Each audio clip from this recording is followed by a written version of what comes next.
Welcome to the deep dive. Today we're looking at success, but maybe from a less celebrated angle. Yeah, the dark side, you could say. We've got two really different stories. Exactly. We're digging into the challenges that can pop up when you reach the top. Our sources: we've got Gary Halbert's marketing newsletter, super honest stuff about his ups and downs. And a pretty revealing YouTube interview with Mike Tyson, looking back on his whole life, inside the ring and out. Right. So the mission here is to kind of understand these pitfalls, these hidden dangers of success, and see what we can learn from them. And the contrast is fascinating. Halbert, the marketing guru, wordsmith, and Tyson, pure physical dominance in boxing. Worlds apart, but both hit these incredible highs and then, well, face some serious darkness. It's a powerful way to look at how complex success really is. Definitely. So let's start with Gary Halbert. This guy was like a direct mail wizard. Oh, absolutely. Phenomenon is the right word. Turned a coat of arms business share into millions, built a publishing empire.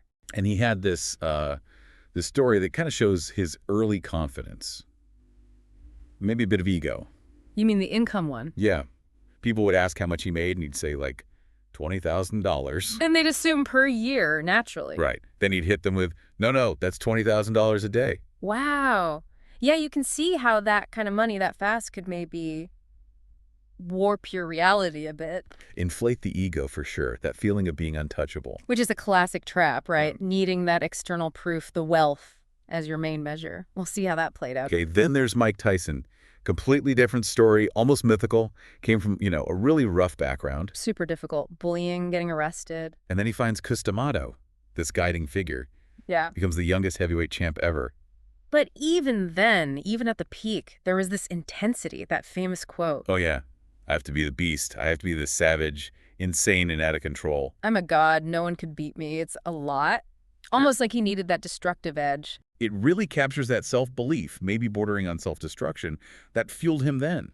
And it makes you wonder, that projection of total confidence, sometimes it's hiding something else. A shield. Could be. Shielding insecurities. And that pressure to always be the beast. It's gotta take a toll. Makes it hard to handle things when they go wrong. So let's go back to Halbert. He actually warned about this, didn't he? Believing your own PR. He did. He explicitly called it a trap. You achieve big things, everyone's praising you. And you start drinking the Kool-Aid. Exactly. Yeah. You lose touch with, objective reality. Your own judgment gets kind of cloudy. And there were signs, right? The bank story you mentioned earlier. Yeah, going back to the bank that turned him down before. And making these huge cash deposits, dressed down, almost rubbing it in. Mm-hmm. It feels like maybe trying to get back at them. Or maybe just needing to prove, even to himself, how far he'd come. Like he still felt like the guy they turned down deep inside. Possibly. That external show hiding some internal insecurity. And maybe that external show, that flashiness, contributed to the next really dark turn.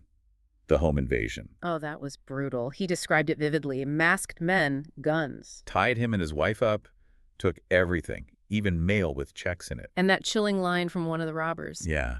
This is what happens to people who make a lot of money and who live in a big house like this. Directly linking his success, his visible wealth, to being targeted. It just shatters that feeling of control. Shows the real risks that can come with being successful and, well, showing it. And Halbert said that really sent him spiraling. Started drinking more, business slid. And then he sought help, but ended up in that therapy center situation. The Center for Feeling Therapy. Yeah, that sounds like it went incredibly wrong. His account is basically manipulation, financial exploitation. The therapists even lost their licenses eventually. It's awful. Yeah. Shows how when you're vulnerable after something traumatic, like the robbery, you can end up in even worse situations. Absolutely. You're looking for help and you stumble into, predators, basically. Need to be so careful. Then, as if that wasn't enough, the mail fraud indictment, overselling bicentennial stuff. Yeah, medals or coins, something like that. And he always insisted he didn't mean to defraud anyone. But the crazy part is, his house became evidence against him. His fancy beach house? Yeah. He quoted a juror later. Saying what? Like, anyone really trying to do right wouldn't live like that. Pretty much. Anybody who was really trying to do right and fill those orders wouldn't have lived in such an expensive house. It's wild. So his lifestyle, the very symbol of his success, was used to suggest he was crooked. It just shows how perception works, Yeah. right? And the biases that can creep in when there's a big wealth gap. People make assumptions. He went through, what, 7 lawyers trying to fight this? Yeah, a whole bunch. Highlights how tough and messy the legal system can be, even if you have money. He mentioned getting some blunt advice from Howard Weitzman, too. And then, unbelievably, another indictment after all that. Right. This time connected to a diet ad he wrote. It was successful, but the publisher messed up fulfilling the orders. So Halbert got dragged down even though he tried to do his part right. Seems like it. Just shows how interconnected things are in business.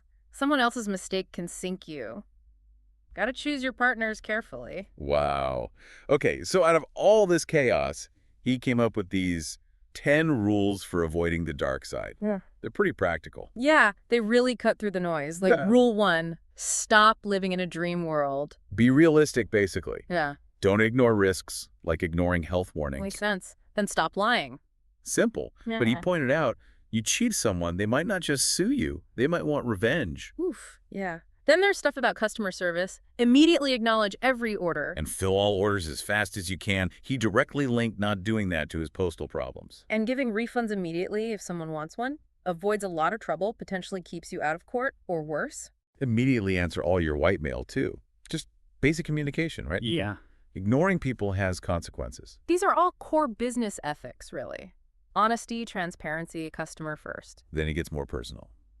Don't rub your wealth in other people's faces. Which goes right back to the robbery, doesn't it? That resentment it can cause. Totally. And don't trust your life to a lawyer. Not entirely, anyway. His point was, talk to people who've actually been through similar stuff, not just the legal eagles. Get real-world advice. Interesting.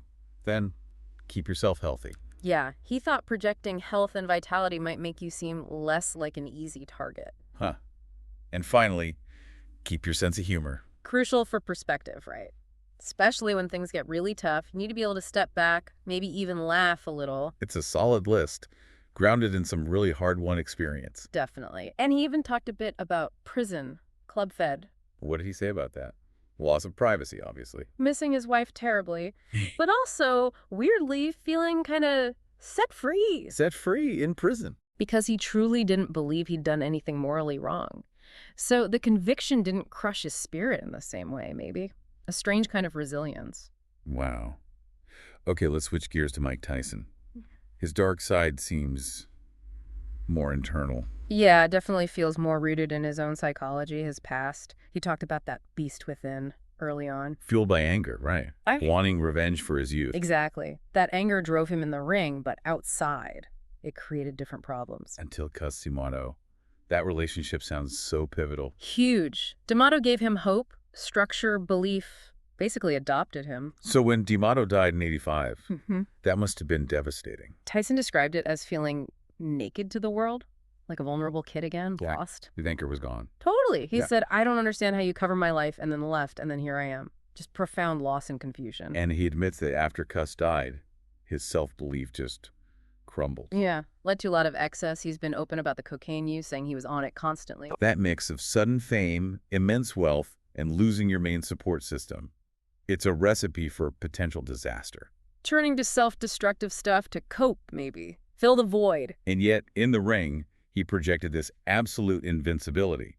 But he also talked about fear. That's the fascinating paradox. He said, I'm totally afraid. I'm afraid of everything. Losing. Being humiliated. I've been. Closer I get to ring, the more confidence I get. Once I'm in the ring, I'm a god. No one can beat me. That tension. Fear underneath, godlike confidence on top. It really speaks to that idea of outward confidence, sometimes masking deep insecurity. The pressure must have been immense. Then there was the tragedy with his daughter, losing her at 4 years old. Just heartbreaking. He talked about his first reaction being anger, wanting violence. But then seeing other parents in the hospital going through their own unbearable grief. And realizing he wasn't alone in that pain, it sounds like it was a profound moment of shared humanity. Stopped him in his tracks. The catalyst for change, maybe? Seems like it. He talks now about really wanting to be different. A better father, a better husband. Realizing his old way, what he thought was maybe love or strength, was actually hurting people. Yeah, he said, I wasn't fighting to be the best fighter. I wanted to be the best father and the best husband. I don't like the person who I become. I just want to be a decent human being, which I know I can be. It's a huge shift. It really is a journey towards self-awareness, reevaluating what actually matters beyond just winning or fame, connection, responsibility. And his message now seems to be about inner strength, believing in yourself to get through the darkness. Mm-hmm. He said, we have to understand we're stronger than we anticipate. Believing in yourself, you can overcome the most darkest moments. Acknowledging the past is done, but hoping for a healthy future. It's powerful. Shows that growth is possible even after incredible hardship and mistakes. Resilience. So, bringing it all together, Halbert and Tyson, two wildly different paths, but both hit these dark patches after achieving massive success. Yeah. Halbert's seems more tied to, like, external stuff, perceptions of wealth, business practices, legal battles, maybe a bit of outward arrogance playing a role. While Tyson's feels more internal, battling his own demons, the loss of his mentor, the pressures of that intense fame. Exactly. But the common thread is how precarious success can be. It's not a finish line you cross and everything's perfect. Requires constant vigilance, maybe? Self-awareness. Absolutely. Ethical conduct, keeping perspective, managing that ego, whether you're dealing with business partners or your own inner struggles. And that's really the big takeaway for you listening. Success isn't static. It demands you pay attention to yourself, to how you treat others, to the potential downsides. Being mindful of how your actions, even just how you present yourself, can have consequences you don't expect, like Halbert's house becoming evidence, or how internal states, like Tyson's grief and anger, can derail things. It's vital stuff to keep in mind. Which brings us to a final thought for you. Looking at Halbert's rules and legal woes, and Tyson's internal battles and search for peace. What parts of this dark side feel most relevant to you in your work, your life, the world you see? And how can you maybe use their experiences, the good and the bad, to help navigate your own journey towards or through success? Because achieving success is one thing. Understanding it, managing its impact, that's the ongoing work. Something to really mull over.